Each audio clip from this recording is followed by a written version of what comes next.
Have you ever felt that sinking sensation in the pit of your stomach, like something terrible is just around the corner? That's the feeling that gripped me the moment we stepped into the mouth of the cave. It was supposed to be an adventure, just four friends looking to escape the mundane routine of our lives. A weekend away, camping in the mountains, and the cave was just another exciting challenge for us to conquer. But what we found down there, I wish we had never gone in. It was me, Jason, Tom, Sarah, and Beth. We'd been friends since high school, always looking for the next thrill, always pushing the limits. We'd heard about the cave from a local, a grizzled old man who looked at us with something between pity and warning when we asked for directions. "You don't want to go down there," he had said, his voice gravelly and filled with an odd kind of urgency. We laughed it off, thinking it was just some local trying to scare the city kids. If only we had listened. The entrance to the cave was barely visible, hidden behind a tangle of overgrown bushes and underbrush. It was smaller than we'd expected, just a narrow crevice in the rock face. We had to squeeze through one by one, our backpacks scraping against the rough stone. Once inside, the air was damp and cold, and the only sound was the echo of our footsteps and the occasional drip of water from the ceiling. Tom, ever the leader, took the front, his flashlight cutting through the darkness ahead of us. Sarah and Beth were in the middle, their voices hushed as they whispered about how creepy the place was. I brought up the rear, constantly looking over my shoulder, feeling like we were being watched, even though I knew it was impossible. Or at least, I thought I knew. We hadn't been walking for more than 20 minutes when we reached a fork in the tunnel. One path continued straight. The other veered off to the left, descending deeper into the earth. We all looked at each other, silently agreeing that deeper was more exciting, more dangerous. Tom grinned and started down the left path without hesitation, and the rest of us followed. The tunnel narrowed as we went, the walls closing in around us. The air grew colder, and the light from our flashlights seemed weaker, swallowed by the oppressive darkness. Every now and then, we'd hear a strange noise, soft, almost like a whisper.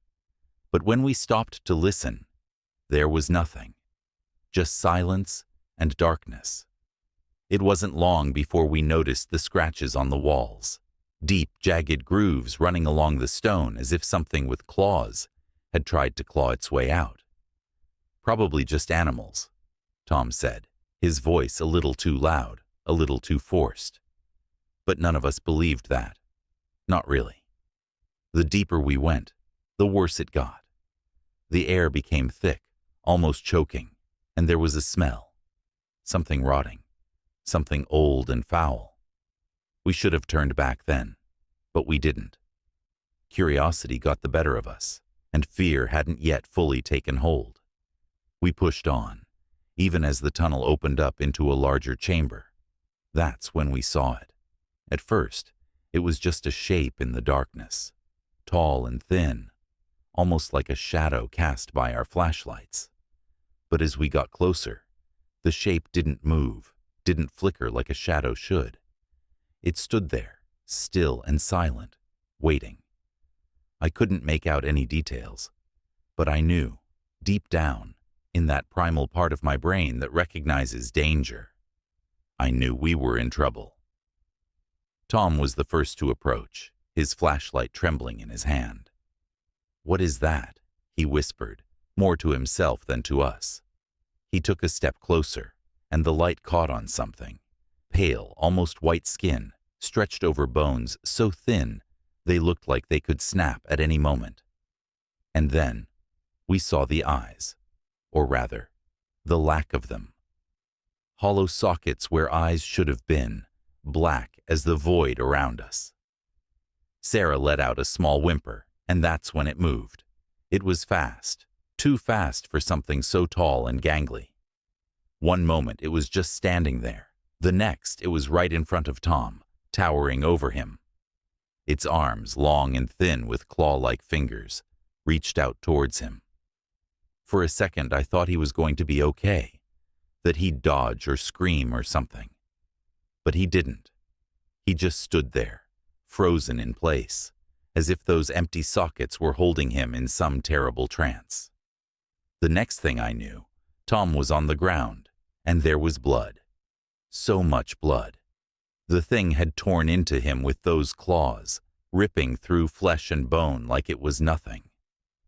Sarah screamed, and Beth turned to run, but it was too late.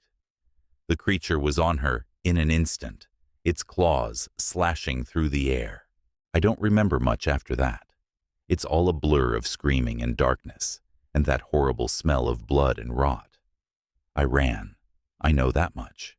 I didn't even think. I just turned and ran back the way we had come. Sarah right behind me. I could hear it behind us, the scraping of claws on stone, the ragged breathing like it was right on our heels. The tunnel seemed endless, and every time I thought we'd reach the exit, it was just more darkness. I didn't stop. Didn't even look back to see if Sarah was still with me.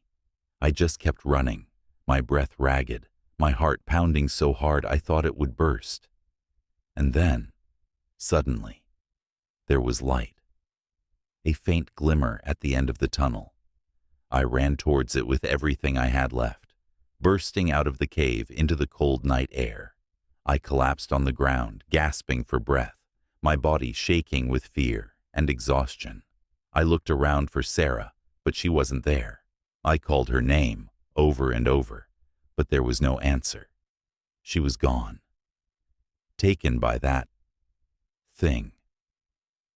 I don't know how long I sat there, crying and screaming, hoping that somehow it was all a nightmare, that I would wake up in my tent, with my friends, safe and sound.